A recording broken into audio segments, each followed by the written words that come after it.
The Flying Lion says, boys, hell is real. 2023 Supporter Shield champs. So glad that I can be back with people who know that it's a Flying Lion. It shows how much we all love this club. Yeah, just a fan of the sport, you know. It's definitely tougher to be an academy player than it is a pro. In this club, you don't play just for the club, you play for the fight. Jersey swap, car of the week, trivia question of the week.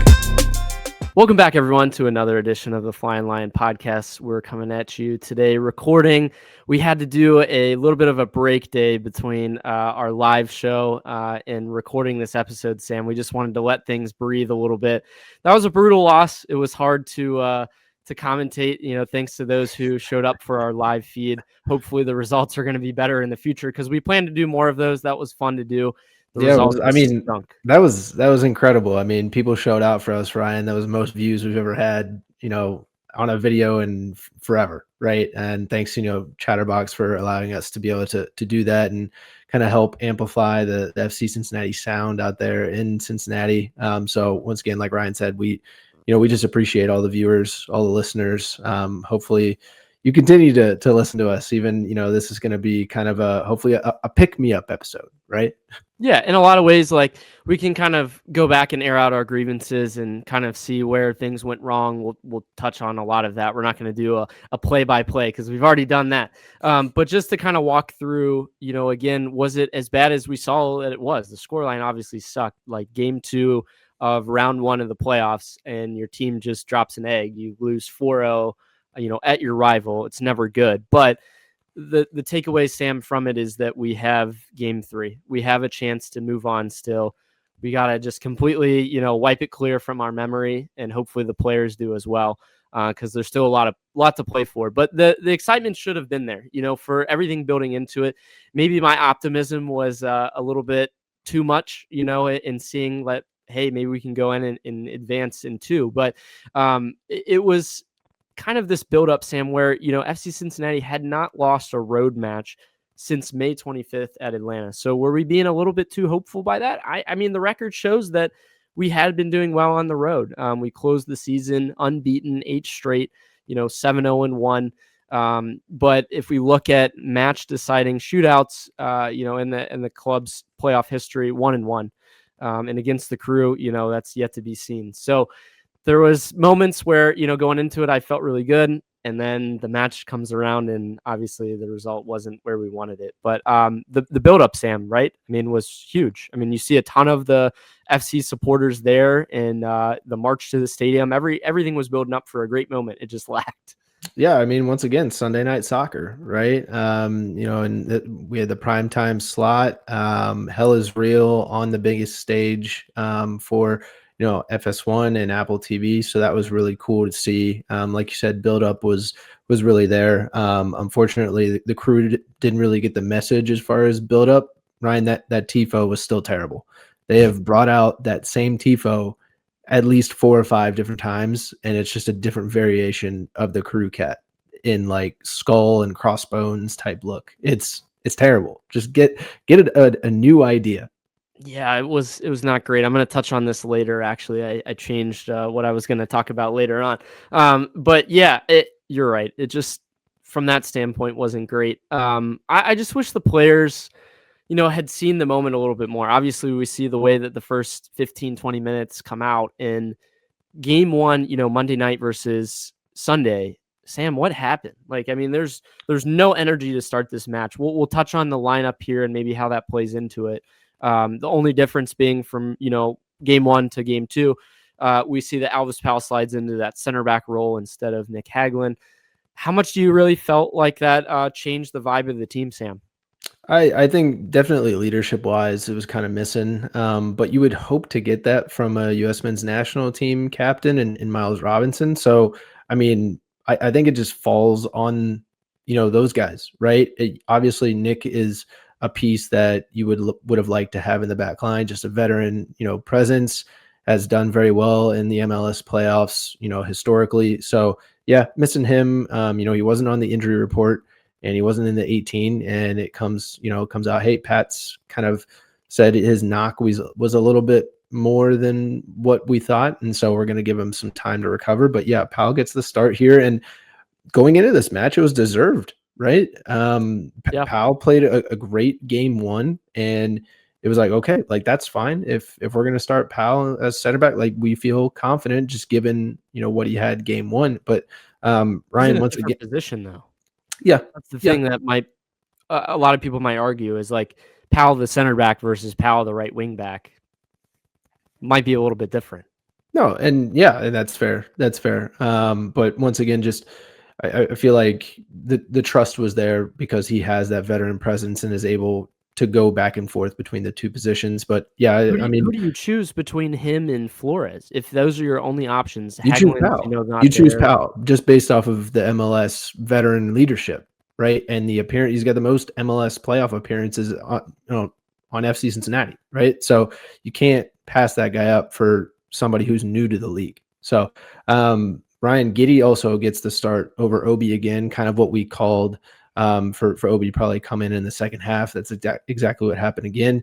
And then Orshano, not quite there as well. You see Kubo still at left wing back. But it was nice to see Ango and Jabari in the 18. Nice to see that they're healthy, that, coming out of training, there weren't any problems.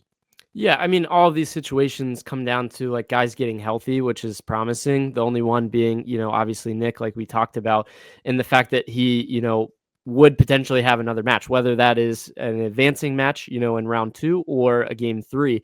They were just kind of holding on for that. Now, in the terms of like Angle and Jabari, a lot of times we've seen guys coming off of injury, they don't start right away, coming out of that. So at least being available off the bench, it was seemingly a little bit predictable in that sense of things. But yeah, I mean, Angle, if he were healthy, Sam, like we would both agree, he had to be kind of slotted in there in some degree, I would imagine, right? But then you'd have two left-footed center backs. Like, what do you do with I've done it before. Bebe or Yeah. Angle there? That would have been a little bit interesting. But I think there's a lot of talk out there about the lineup and how things started, the energy. Like, obviously, the message has to be clear. Columbus, it was down a match. They're going to come into this one firing at home, feeding off of their vibes and their crowd. But it looked a little bit lacking in terms of the crowd, let's just say, at lower.com. We talked about that on the broadcast as well, our live show. But yeah, side note, that was, I guess, part of what we were seeing there. But yeah, you got to come out better. And Sam, to be underrated about the first half, we see Powell slip, I think twice or 3 times. And I think I turned to you and I said, get these guys different cleats. And I think afterwards it was somewhere discussed, I forget exactly where, that they didn't have other shoes maybe available or something along the matter of like they weren't able to switch them out. But I don't know how you see that happen and then you don't switch out and then it leads to the goal that you see for Columbus in that first one. Like, so it's kind of ridiculous from that standpoint of things. And I think, again, it's a little bit underrated in what happened. Obviously, they still have to go out and play. But yeah, I mean, if you're slipping on every single play, we saw Kubo do that as well multiple times. Like he was out of position because he slipped. So it's just frustrating. And then we never really got into any sort of rhythm that half.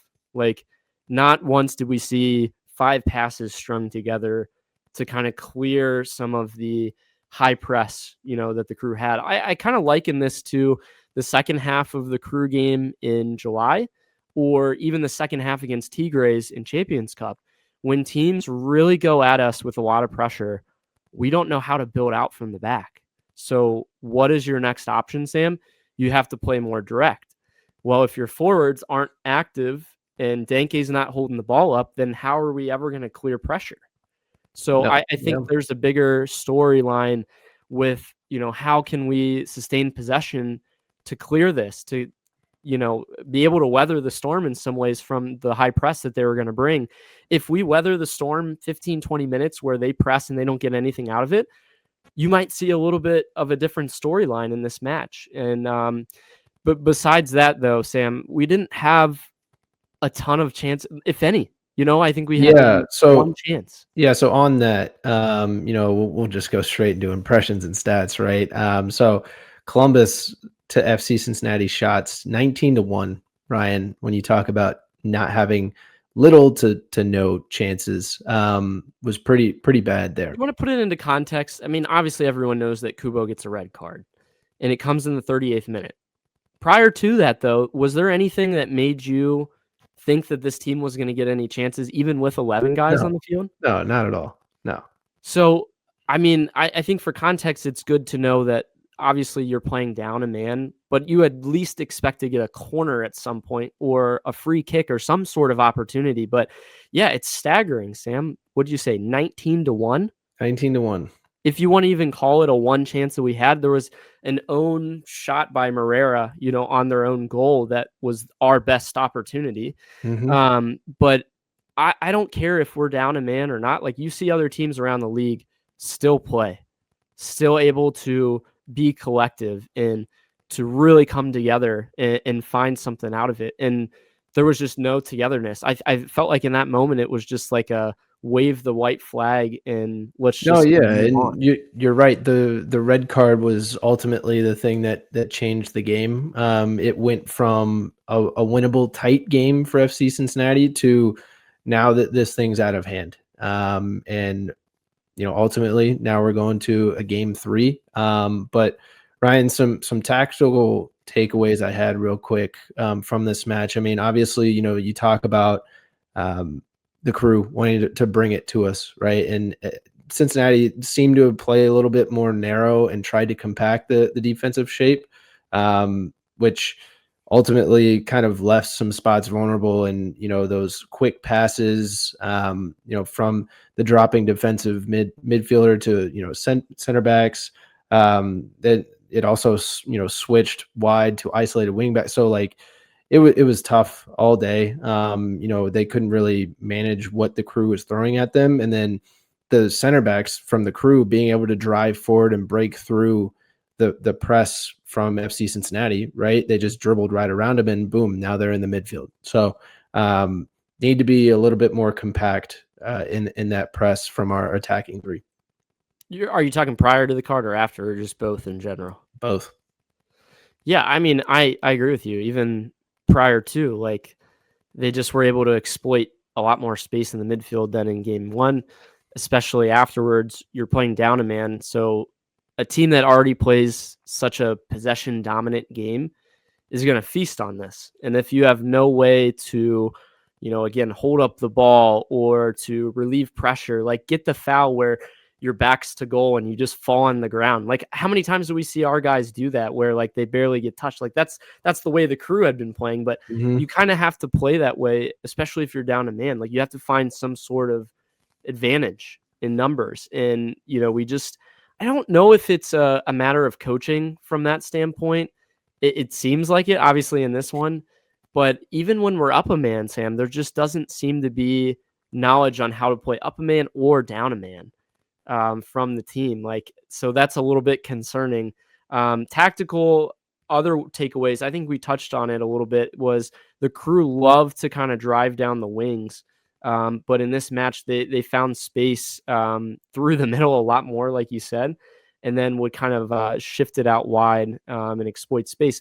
I just don't think like their forward room is not big. They're it's not non-existent. physical. No. Yeah. I mean, so I don't know, like a lot of it is just tracking man, and that comes down to communication more than it is to play a physical game. So they're kind of feasting on the fact that like we can't communicate more than the fact like our strength is that our center backs are more physical. Yeah. And if you play quicker and you play around us that way, like it's going to exploit us. So the communication in the back has to be better. That was my big thing in saying to play on the road and win in Columbus, you have to communicate. And especially when you're down a man, you have to over communicate. And we just didn't see that in this one. So yeah, not a lot to be proud about. I think would things have maybe changed if we had, a full 11? I mean, obviously we can't say that for certain, but the first 30 plus minutes didn't show us definitely not that it was going that way. I think what negates the fact that we have the better depth is the fact that we're down a man. So no matter who you bring in, we're always at a tactical disadvantage. So we can't really even rely upon with Luka Orshano comes into the match, like Miles comes out. So that's not even anything that's positive. Or Engel comes in. Oh, well, on paper, a better defender, but it doesn't even matter at this point. So it's just unfortunate. Again, it's a moment where you kind of have to just scrap this and look back at a match 3 and talk about like how are we going to take advantage of it. But storylines, we talked about like how bad this was historically, like especially in a rivalry match. I mean, we got blown out of the water 4-0 in 2020, in the MLS is Back tournament. Don't ever want to remember that. Don't ever want to remember this one as well. So, worst loss in the club's playoff history. Again, not great. This is like back to like the first 3 seasons in MLS type situations here. And we don't like going back to those days. No, right. So obviously worst loss in club's MLS playoff history, but it's also back-to-back years that we lost a game 2 of the best of 3 by more than 2 goals. Really? Yeah, we lost 3-1 to NYCFC. Oh, wow. Game 2. Interesting. Game 2 is not our thing. No, I mean, and that's the key is like you have to at least play competitive. That's for me, like you're in the playoffs, like at least show up. You didn't even get off the bus in this match, Yeah. So where is the urgency and where is the, again, like leadership on the field? You mentioned it with Miles, like where was that? Who was commanding? You're gonna wear the armband. Nobody. And then he goes out and it's Roman, that has to make all the decisions in the back. But by that point, the game was killed. So Sam, we've seen this circulating online a lot of places. Do you think this is a win or get fired situation for Pat Noonan? Is he coaching for his job on Saturday? I don't think so.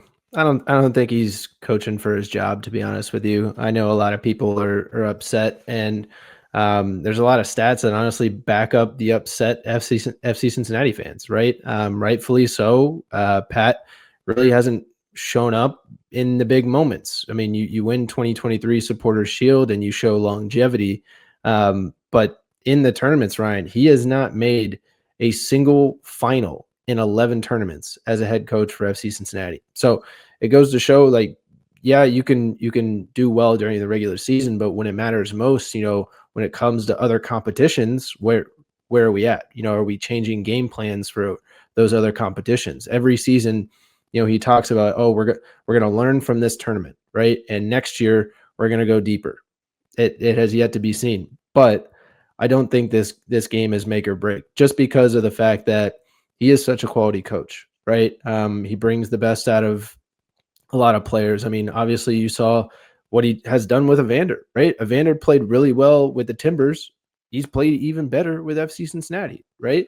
So maybe that's just the quality of players that Evander's playing with, right? Maybe he's playing in a better stadium. I don't, like all these things are factors, but you have to give Pat Noonan credit as far as consistency, being able to get FC Cincinnati into those places to win.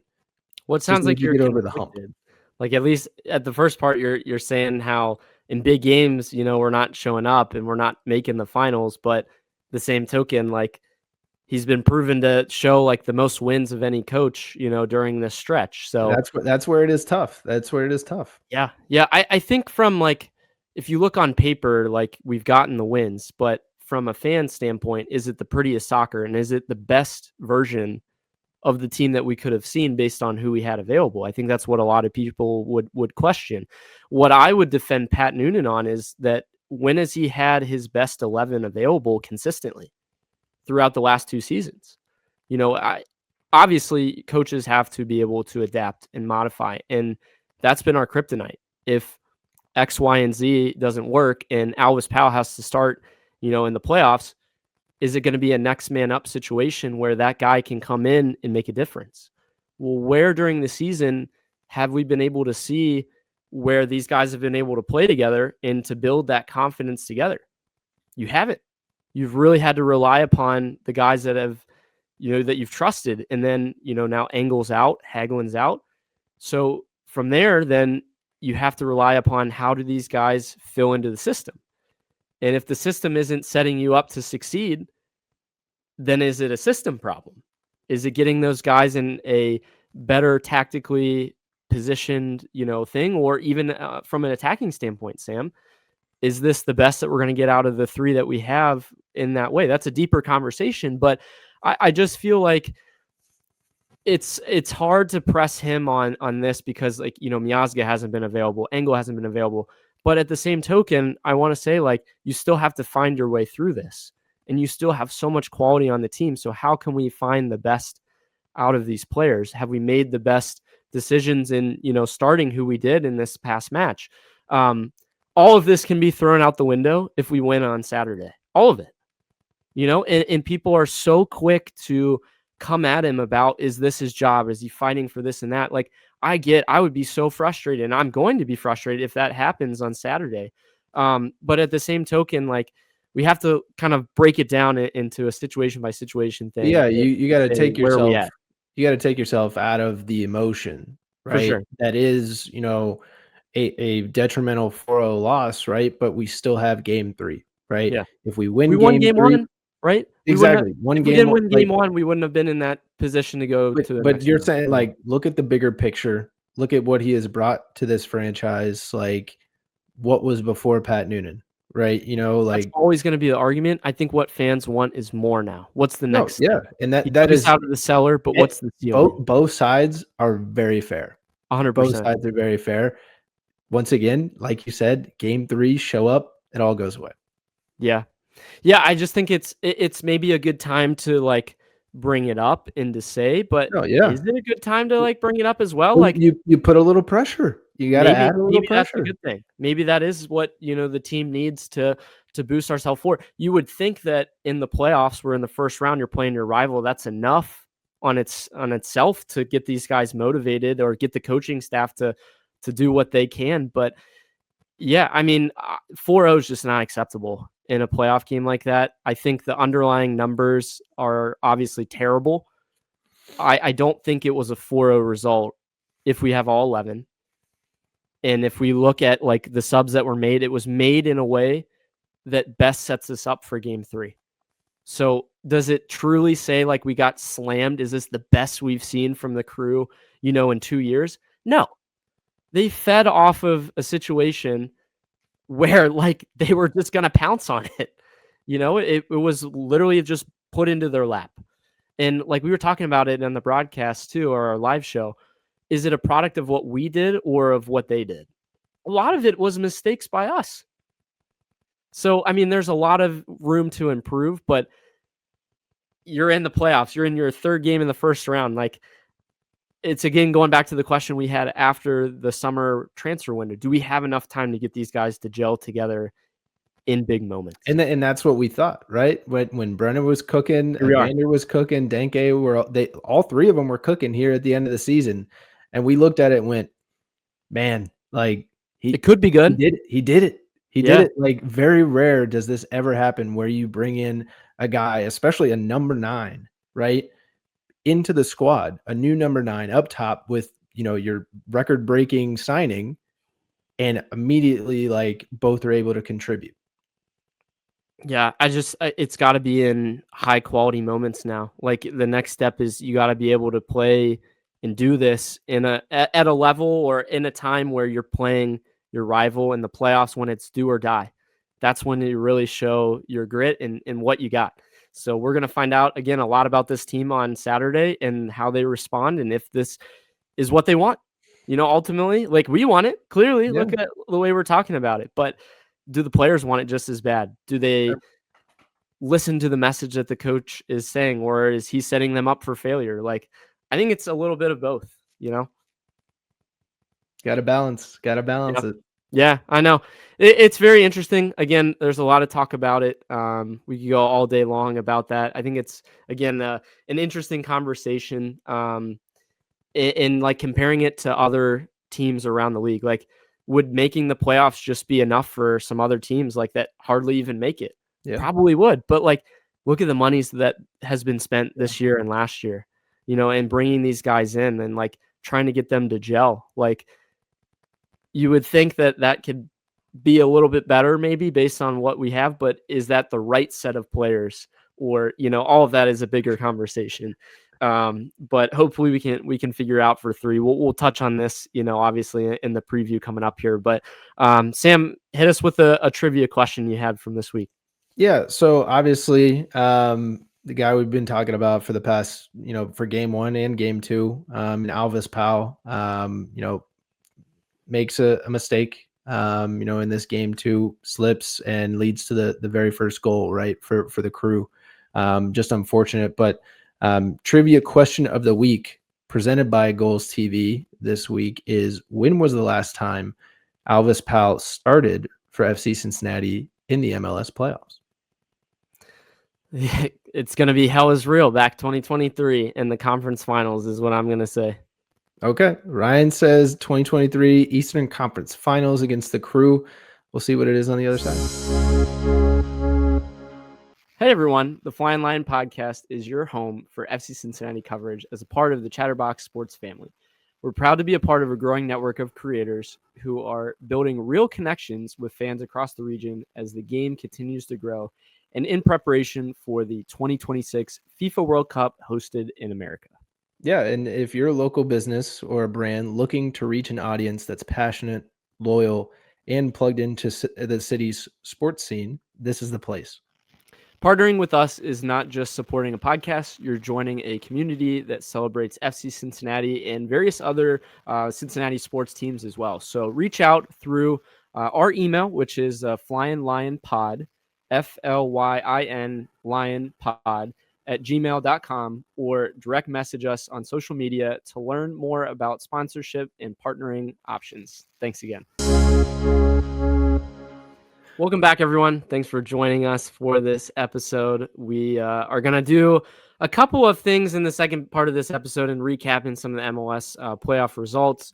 We'll do a little bit of our cards of the week. Jersey swaps are going to be a little bit different, for this one, and then preview our Columbus Crew round 1, game number 3 matchup that we have coming up. But Sam, why don't you walk the people through what we had for our Jersey swap of the week? Yeah, so Jersey swap of the week this week. Obviously, the players had a tough go of it, so it's going to be very hard to swap jerseys with them. So instead, we're going to swap jerseys with the actual people who showed up to the game, and that would be the Bailey, the traveling Bailey, in the corner of the stadium there. Showed up, showed loud, proud, even got their song played pre-match, right? Little did the Crew know that, that was going to fire us up. At least the fans. When I say that, obviously the players probably didn't hear it. Maybe they were in the locker room. Somebody should have told them. But wanted to shout those guys out because obviously every time we're able to get a presence at an away match, it can help a little bit, let the players know that you're there for them. Yeah, no, great shout. Obviously, we know the importance of this now. Getting that to be relayed to the players is huge, but to have our guys there, guys and girls, I should say, up there supporting in the corner and all around the stadium. I saw several orange and blue, in different levels, different sections, but I feel like, again, that's reassuring. And you see the away record, obviously we travel well. So over the last 2 seasons, that has boded well for us. Obviously in this one, it did not. But again, our people showed up loud and proud. And you can't, again, say anything bad about that. We're always there and cheering our squad on. So love to see that. But on the flip side, Sam, what do you have for card of the week? Yeah, for my card of the week, I'm going outside the MLS and FC Cincinnati on this one. My card of the week is going to go to North Carolina FC. So little background real quick. They were founded in 2006 as the Carolina Railhawks, rebranded to North Carolina FC in 2016, hoping to land an MLS bid, and then played in multiple leagues, NASL, USL Championship, then League One, back to USL Championship. And in 2021, they voluntarily dropped from the USL Championship to the USL League One, pretty much a self-relegation, if you will, for developmental reasons. And so the reason that this is timely is their current situation here in 2025. Reports are saying that the club won't field a men's team in 2026 and that they plan to pause operations and focus on a future stadium project. So the long-term goal would be to join the new USL Division 1 league expected around 2028. So technically they're folding as a franchise, but going on a hiatus. So it's been crazy. They actually finished third in the USL Championship regular season this year, and they currently are playing in the playoffs, playing the semifinals this weekend, which means all of the players' contracts who are playing in this game this weekend will expire at the end of 2025. Wow. I hadn't heard about this. This is wild. I mean, just insane to think about. Like, these guys are literally playing for, like, to find a new contract. Like, there's no guarantees past what they have going on. So why not go out and win it? You know, I'm a huge North Carolina FC fan after hearing this. Like, that stings for the players, man. And I think even when FC was back in the USL, I'm pretty sure had played them as well. So kind of sad to see anything like this happen because, again, soccer is just grown. So to see some of it maybe on a hiatus right now or trying to figure out what's going on with the organization there is disappointing. So yeah, good shout out there. That's interesting. Yeah, I saw that Tom Bogert tweeted it out, and I was reading the details, and I mean, what a story if they end up, making something up of it. But legendary run if they do. Exactly, but obviously USL Championship wise, slowly and not quietly, but we're rooting for the Pittsburgh Riverhounds. Shout out Eric Dick, and he, friend of the pod. So yeah, Ryan, card of the week for you. Well, real quick, I wanted to just quickly say that Lou City actually lost. So that was crazy. Big that upset. Was crazy. They had Detroit 73 points regular season. Yeah, they won the, I guess, Player Shield or whatever they call it. Handily. But yeah, Detroit ends up beating them in the playoffs in Lou City. So we got to throw some shade down there, maybe for a card of the week for them losing.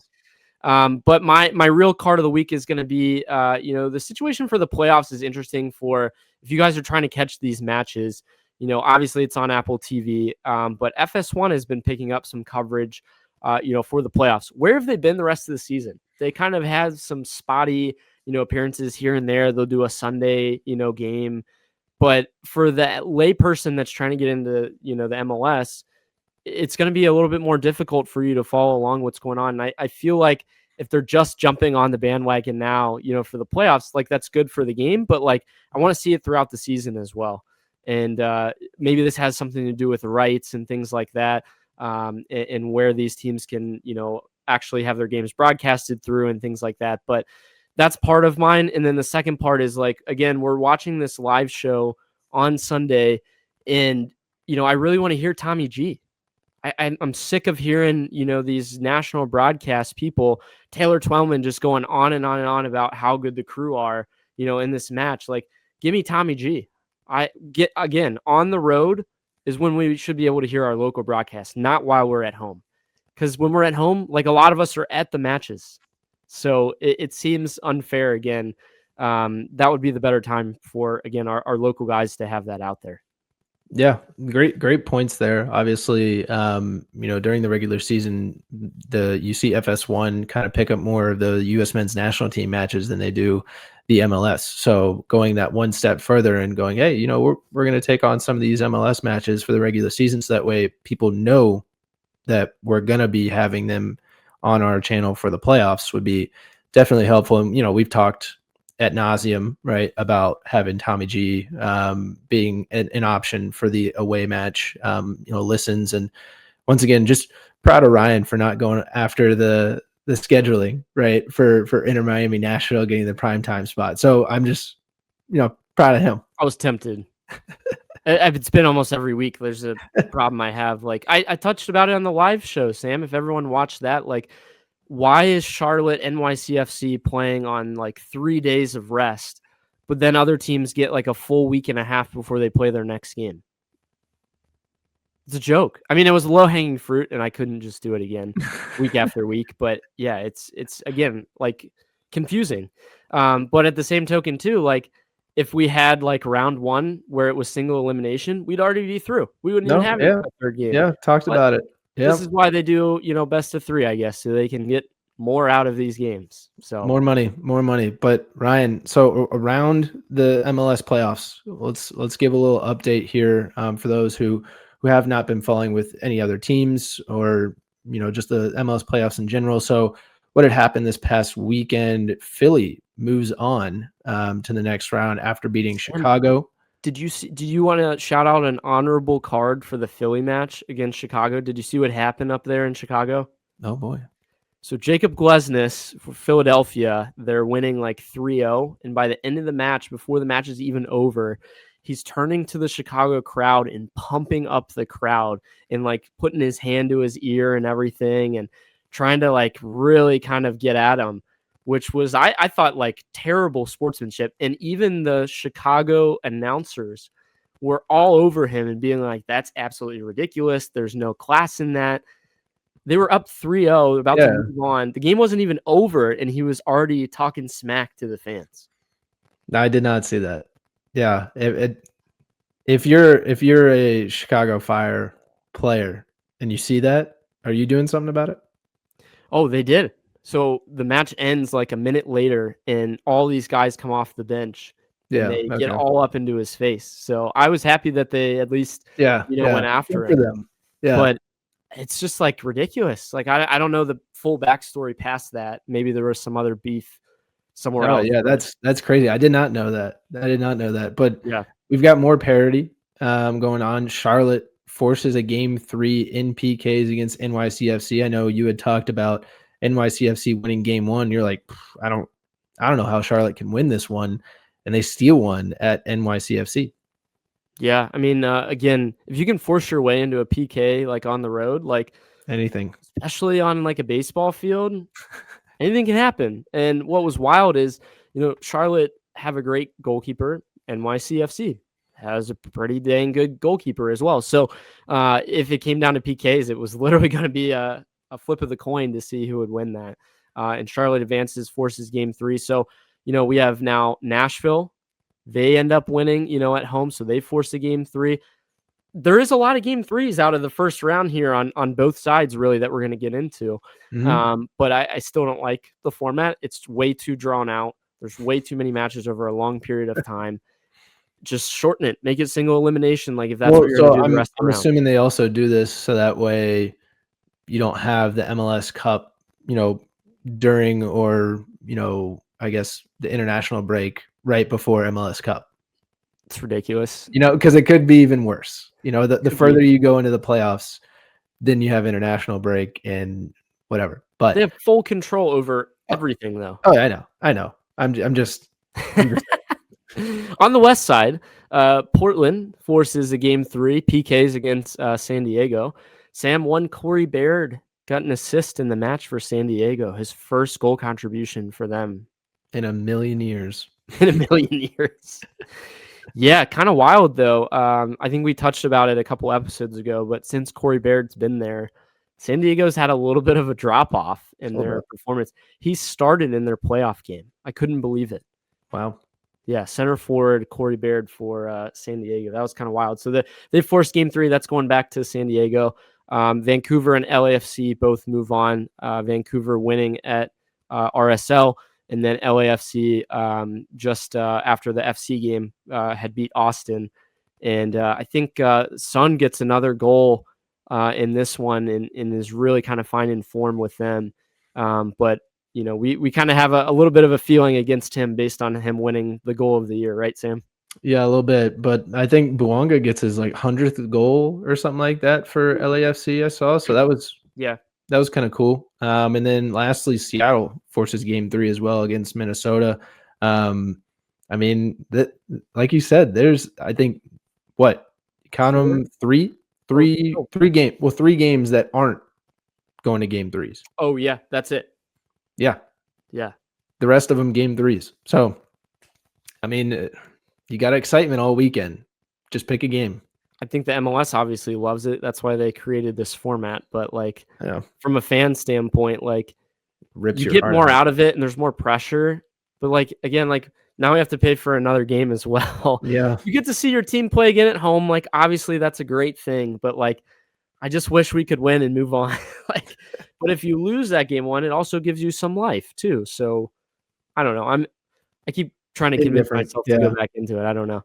But yeah, so we'll see what's going on with that. Nashville obviously forcing game 3. They're going to go back to Miami and the winner of that would play the winner of us and the Crew. So keep an eye on that one. I don't know. Do you know off the top of your head? I think they play after us, correct, on Saturday, Nashville and Miami. Yeah, they play at 8. Okay, and then some of the other matches, I think that weekend as well. So stay tuned for some of that. But we'll roll into our preview for Game 3. Hell is real. In a short amount of time, we get all of these matches against them. But at TQL on Saturday at 6 p.m., we love the 6 p.m. time slot for whatever reason, it seems like right now. But yeah, it'll be interesting to kind of see what we roll out lineup wise. Sam, what are your thoughts? Yeah, I mean, for the lineup, if you didn't see today, Laurel Failer, came out and said that Nick Haglund was training off to the side today with 5 other starters. So kind of a partial recovery day here, in the early part of the week. So not anything to, throw red flags around about, but definitely you got some guys knocked up, right? And then 2 other starters were even inside with Miazga, who has been out for a while. So if that tells you anything, I think coming into this game, I think, at the end of our recap of, Sunday's game, I was saying you just got to throw out your best, right? It doesn't matter how healthy Engel or Shano, any of those guys are. Haglund, you got to throw those guys out there. Make sure you put out your best starting 11. Yeah, I could definitely see that one side of it. And then I could also see the side of like, you need maybe some health by the end of the game, or you need some quality subs too. Is it going to be a little bit different? I think so. I think like, obviously you play a team twice in a row like this. The coaches are punching, counter punching, throwing different tactics at it, throwing different presses and things like that. But we haven't really seen, a lot of our main starters in there, so I think it'd be a good shout to see Obi maybe start the 45 instead of end it, and see what that looks like. I would also be worried that he hasn't, necessarily had the quality minutes to say that's what we need to start the match though too. So I could kind of see somebody saying that. But then Sam, we, obviously touched on Kubo getting a red card, but who fills that spot at left wing back? I think Orishano. You put Orishano. Is he ready to go? Doesn't matter. Doesn't matter. Yeah. Doesn't matter. If you're able to play in game 2 at all, right? You have another 5 days to recover. Put him out there. Yeah. It'd be interesting to see. I think I was trying to go back and look if Dom Marzuk was even on the bench for game 2. I think he was. Okay. I don't remember seeing him specifically on there. So, they don't seem to have any confidence, really in him in that position to start. Obviously we had Kubo there and they chose him over Dom, which I thought was interesting. You bring this player in, you drop DeAndre Yedlin. Look at how much he wasn't on there at all. That's what I thought. He wasn't in the 18. So what's going on with that? Like, that was our depth piece that we brought in for Yedlin. We could have loved to have Yedlin, if Hags was not available in this past match. So side note, but so left wing back, I think me and Sam agree. Like if Luka can go, like you got to put him there. Ender looked decent, but again, there just wasn't any sustainable possession. So how does the midfield change? Obi brings such a presence. I think him and Buka would be a good shout for that. And then maybe somebody more dynamic like Giddy can come off the bench that's a little bit more attacking minded. The front 3 is likely to stay in the same, but Sam, let's talk about this right now. We need MVP like Evander in this match. He's got to show up. He hasn't showed up, in the playoffs yet, right? I'm surprised they haven't put out missing posters outside TQL Stadium yet, because this guy's nowhere to be found, right? So hopefully regular season Evander shows up in a big way, is able to dictate the game, control the game in the midfield, make the decisions he wants to make, not, the defense making those decisions for him. So obviously I think hopefully he'll be a little bit more physical and will take it to them. Well, okay, let's talk about, obviously this is his play. Let's talk about his antics. He's really kind of fallen into the ref game. Yeah, against the Crew specifically this year. 100%. July game, he gets caught up with the ref and obviously he scores, but past that, like absent. And then, obviously in the first match, had some chances, but was kind of absent and was, again, more looking for calls. The Crew, their main goal is to frustrate Evander. And I feel like if they fluster him, he gets caught up into a match where he's not really playing at his best because he's more worried about getting fouled or trying to get back at guys. And by the end of the match, they really got to him. I mean, he gets a stupid yellow by the end of the game where Pat Noonan has to pull him off just so he doesn't get another card and he's not out for game 3.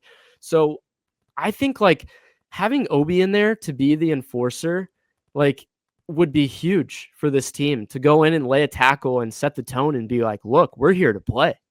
And Evander to just come out and say, look, I'm going to keep my head down and just ball. Because, again, we need our best player in the biggest moment, and he's been absent, like you said. So both on the field and both in his head. Like, he's been in his head the whole time. And we really just need, let's say Miazga, even on the sideline or something, to pull him aside and be like, look, buddy, put it together. Don't get caught up into what they're trying to do against you. You play your game. Go out and do what you do best. I mean, obviously, his yellow card, I think, was in a little bit of frustration to the fact that he fouled Brenner. He was defending his fellow Brazilian, which you love to see another guy defending his teammate. But at the same token, like, we can't get caught up to this. And in a match where you have to win, you have to find advantages. They're going to be pushing at you, shoving, fouling you. I mean, you see Rossi's going to go down and fall and roll around on the pitch. We just can't get caught up into these antics in this game. Just play the game the right way and just take it to them. Don't even give them a chance to fall, roll around, and waste time. I mean, that's for me how I would approach this. No, yeah, absolutely. So we'll go into predictions then. And I just want to get your take based off of what I say, right? Because whatever I say is kind of usually out there. But I'm gonna go 2-0 FC Cincinnati. Wow. I think we bounce back in a major way. We be more physical. We exploit Columbus's smaller attack. And we kind of lean on that home field advantage of having the Bailey, the roar of the crowd.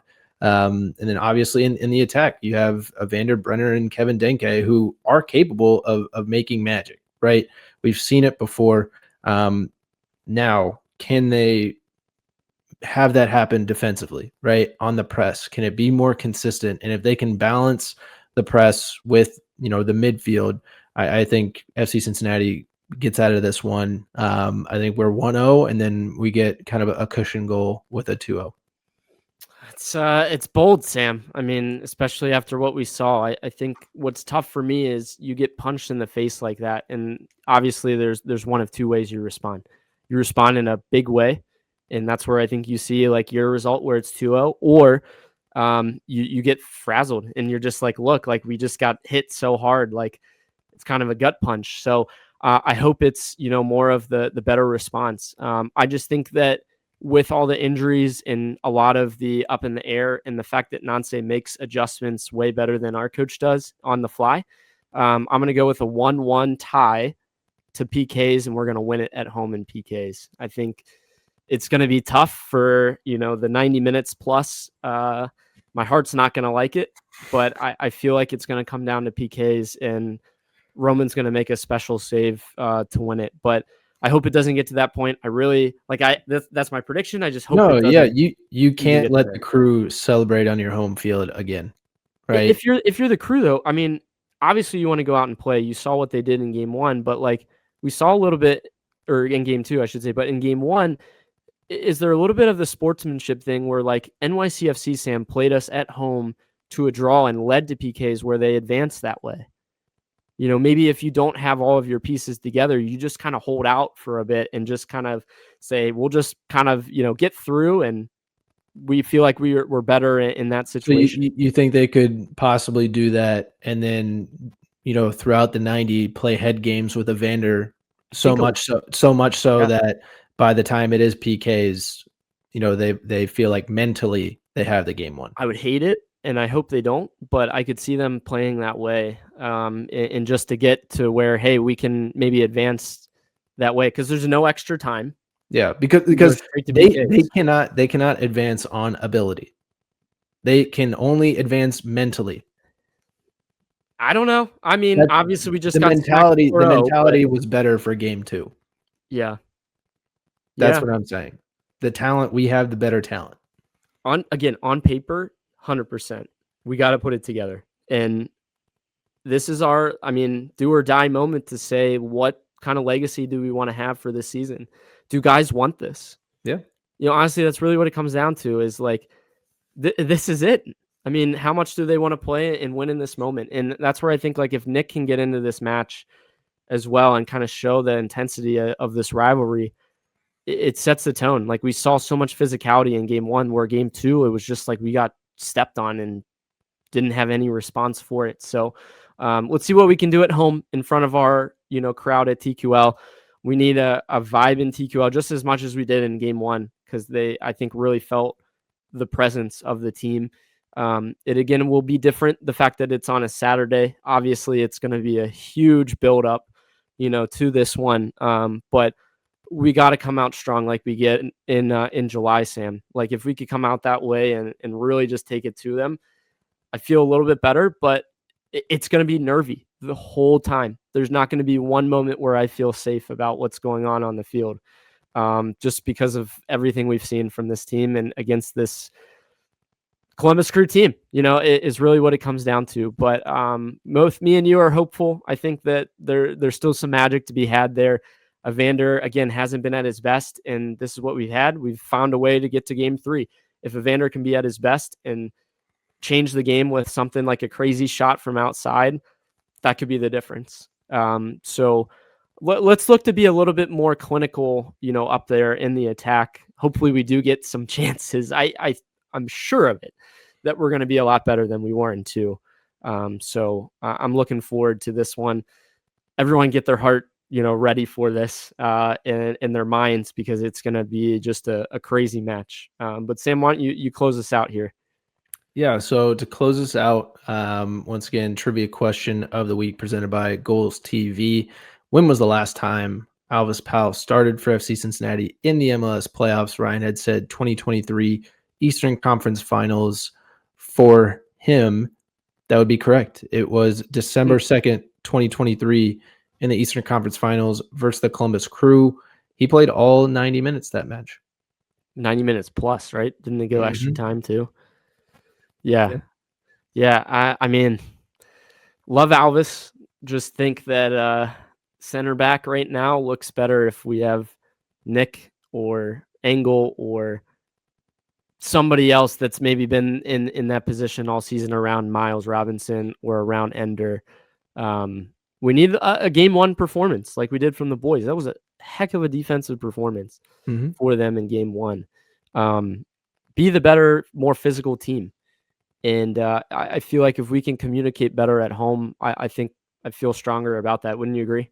Yeah, I agree. So we'll see what happens. Hopefully we're moving on, boys and girls. Like we want to be here for next week chatting about a preview for the next game to come. And hopefully we can find some magic in this one. It'd be exciting to have. We've had such a good season, so far. And I really just am not ready for it to end. So no. Hopefully we'll see you guys next time and chat about that. Thanks again for joining us today. Go check us out again, Apple Podcasts, Spotify, wherever you find your podcasts, YouTube on Chatterbox Sports, and go check out all of our reels that we have all over the place, TikTok, Instagram. So thanks again.